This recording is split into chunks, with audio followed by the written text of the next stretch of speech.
Պարոն Սիմոնյան, դուք անդադ խոսում եք բանավիճելուց, որ դուք եք Փաշինյանը, բայց պարոն Թաթոյանը բանավեճի է հրավիրում Նիկոլ Փաշինյանին, այսօր նաև պաշտոնապես աշխատակազմ մուտք կգործի հրավերը, ասում է Պետրոս Ղազարյանին էլ կարող է Փաշինյանը իր հետ տանել, որ իրեն մենակ չզգա։ Վախենում եք Թաթոյանի հետ բանավեճից։ Շատ, գիշերները չենք քնում, գիշերները զանգվում ենք, ասում ենք դու էլ քնած չես, ասում հայ ես էլ քնած չեմ, Թաթոյանի հարցազրույց։ Ինչն է խնդիրը։ Դե մի քիչ աբսուրդ է, հիմա ես էլ հարմար է այնպիսի մարդկանց հետ բանավիճել, որ օրինակ հիշեցնեն Թալան, հիշեցնեն։ Բայց սպասի, մի րոպե։ Նախ այդ բանավեճը սենց տնես տեղի է ունենալու, եթե պարոն Թաթոյանը մասնակցելու է ընտրությունների։ Այսինքն այդ fake օրակարգը, fake այդ որ դուք գաք կամ ինչ-որ մի լրագրող գասի կամ ինքը ասի ինձնից վախենում են, դա անկեղծ fake խոսակցություն է, որովհետև վերջ դե պատասխանեմ, որ թույլ տաս չընդհատես կպատասխանեմ։ Գոյություն ունի օրենքով ամրագրված բանավեճի ինստիտուտ, որը տեղի է ունենալու ընտրություններից մի քանի օր առաջ։ Խնդիրը նաև կայանում է կարգավիճակների մեջ Հայաստանի Հանրապետության գործող վարչապետը պետք է ով էլ դա լինի, պետք է բոլոր այն քաղաքական նորաստեղծ ուժերի ղեկավարներին, ովքեր ասում են ես պատրաստ եմ քո հետ բանավիճեմ, գնամ բանավիճելու, ասենք, տենց օրինակ այսօր Թաթոյանը կառաջարկի վաղը, չգիտեմ, մի հատ ինչ-որ երկու հոգանոց կուսակցություն կառաջարկի, չգիտեմ, մյուս օրը մյուսը կառաջարկի, այսինքն պետքա տրամաբանություն, հիմա ես էլ Տրամպին կանչեմ բանավեճի, հիմա այդ ինչ ափսոս, կամ Պուտինին կանչեմ բանավեճի։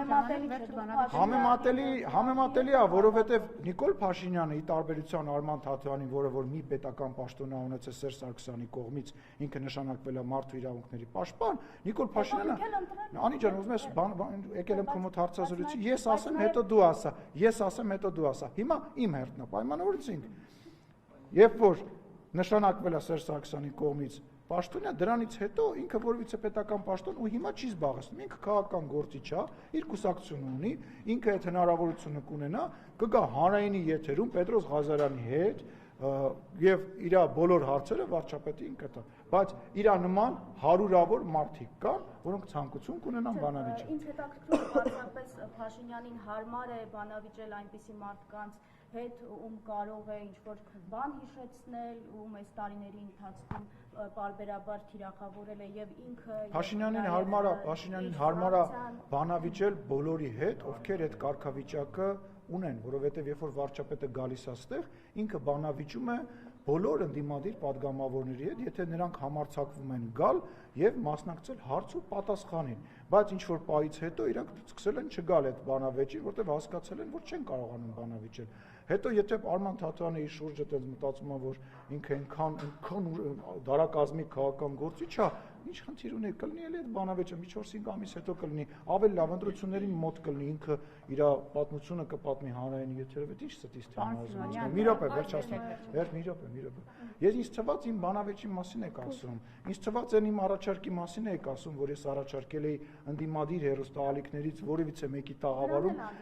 Հիմա ես կանադա այդ եմ անում, էլի բանի ջան, իմ գործը թողած քո գործն էլ եմ անում, թող անեմ միջը վերջպես։ Ինչպես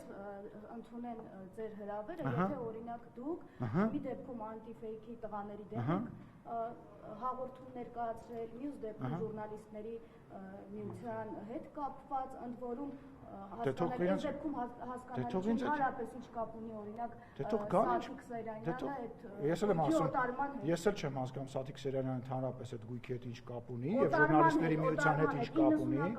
Ես էլ շատ բան կա չեմ հասկանում ինչ կապ ունի Սաթիկ Սերյանյանը ընդհանրապես ժուրնալիստիկայի հետ, ժուրնալիստների միության հետ։ Դա կարևորը մենք ենք հասկանում։ Դե լավ է, որ դուք, ես վստահ չեմ, որ մնացած գործընկերները, ինչպես նաև դուք հասկանում եք, այս սրա համար պետք է Սաթիկ Սերյանյանը համարձակություն ունենա, Արմինե Օհանյանը համարձակություն ունենա, Արամ Աբրահամյանը համարձակություն ունենա, ոչ թե Լուսինեին ստեղ Արմինե Օհանյանը ուղարկի, կամ ասենք ինչ-որ մեկին զանգի իմ մասին բան վերցնի, Արմինե Օհանյանը չէ, Սաթիկ Սերյանյանը, թիվ 5 հեռուստաընկերության այն մեկնաբանները, լրագրողները, խմբագիրը, որոնք ինձ շատ լավ են ճանաչում, համարձակություն ունենան, այս հարցերը ոչ թե ես ու դու Անի ջան ստեղ քննարկենք, ես իմ տեղը խոսեմ, դու իրանց տեղը խոսես եւ այդ խոսակցությունը ոչինչ տա, այլ կանչը ես ասում եմ գալիս եմ ձեր եթեր խանգարում եք, այո, համարձակության կատարյալ բացակայությունը։ Ուրեմն Հայաստանի Հանրապետության ազգային ժողովի նախագահը դա ինստիտուտ է։ իսկ իրանք լրագրողներ եւ խմբագիրներ են։ Աշխարհում տենց դեպք չկա, որ գործող իշխանության ներկայացուցիչները իմիջիալից այն երկրում, որտեղ որ խոսում են խոսքի ազատություն, բան, սահմանափակում եւ այլը, բա տենց, հա, կանչեք, տարեք իշխանության ներկայացուցիչին, հանրությանը ցույց տվեք, որ այս իշխանավորը ճիշտ չի խոսում, որ իշխանավորը վատ է, որ այն հարցերը, որոնք որ դուք տալիս եք, ինքը չի կարողանում պատասխանի։ Իրանք համարձակություն չունեն։ Իրանք համարձակություն չունեն։ Պնդում եմ, դեկտեմբերի 1-ին մնացել է եւս 2 օր, թող հավաքվեն, իրանք դեռ ժամանակ ունեն։ Հերթով, հա։ Արման Թաթյանը նախորդին հրավիրված ասուլիսում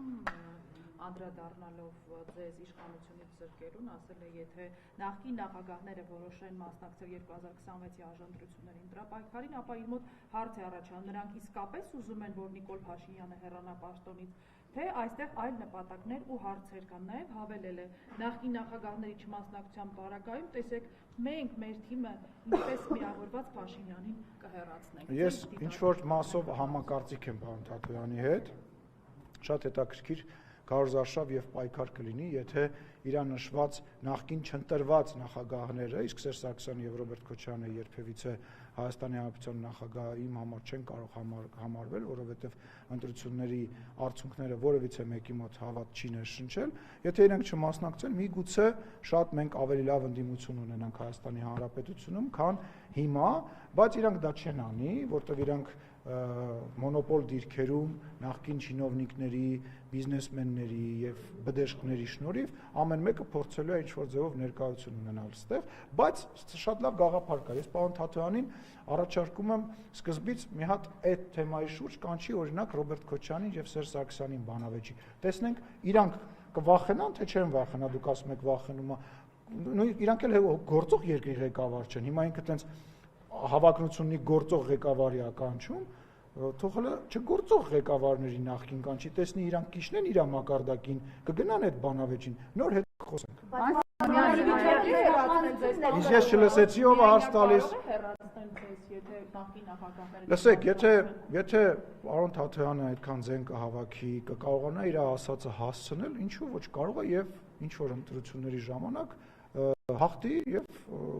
դառնա ինքը իշխանություն։ Հայաստանի Հանրապետությունում ազատ ընտրություններ են, բայց իմ կարծիքով այսօրվա անդիմությունը պարլամենտական պետք է շատ ակտիվ պատրաստվի 2031 թվականի ընտրություններին։